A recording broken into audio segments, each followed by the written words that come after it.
ربك ربي الله ما دينك ديني الإسلام.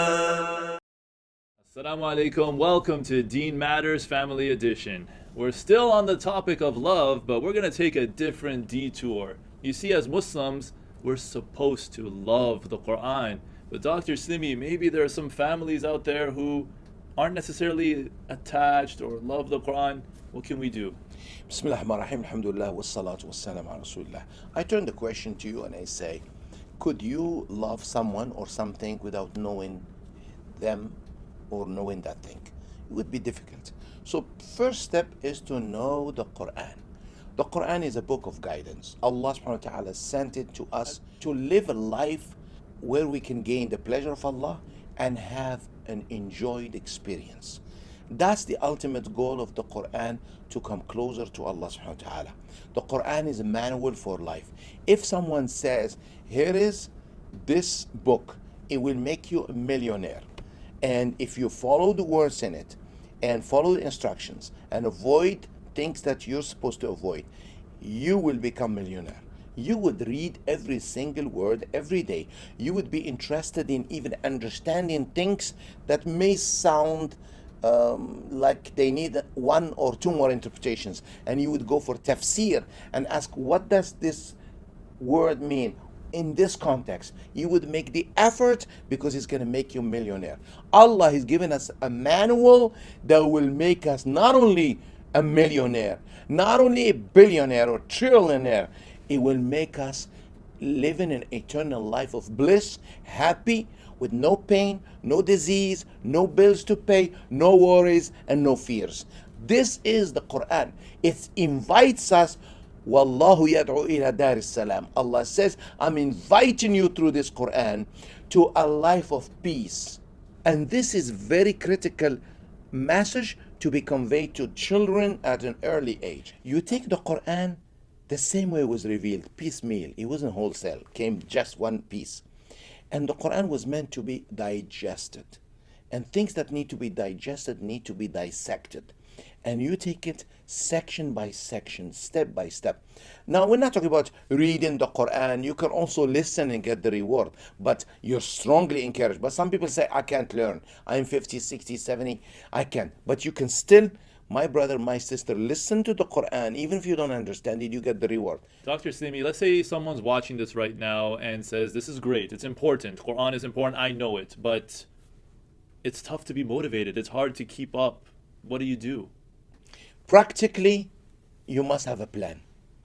Everything must have a plan. If you fail to plan, you plan to fail, including in our relationship with the Quran, our journey of understanding and implementing the Quran. But for the younger generations, we need to slow down the pace. We're going too fast for them. Everybody wants to go the tafsir of this. Before you do that, what does the Quran teach? The Quran, the children should know, and I always simplify it. And this is my thing. I say it to children. I ask the Sunday school teachers to teach it. I simplify it in teachings like this. Allah wants us to be nice, clean, and happy. And Shaitan wants us to be bad, dirty, and sad, and happy. Children say the following question. Of course, we have to go with what Allah wants us. How can we become nice? I tell them, Prophet Muhammad is the walking Quran. He lived a life. So we may go and study his seerah while we understand and try to understand the Quran.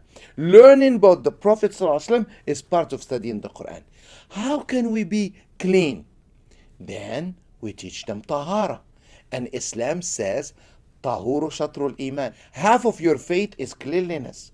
We should be clean in our body, in our language, simple language that the children understand. And they ask, how can be happy, never sad? Well, to be happy, we have to be content.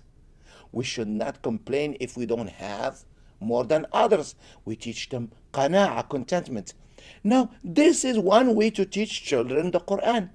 When it comes to nations before us, what was the reason of their decadence? Why did they fall?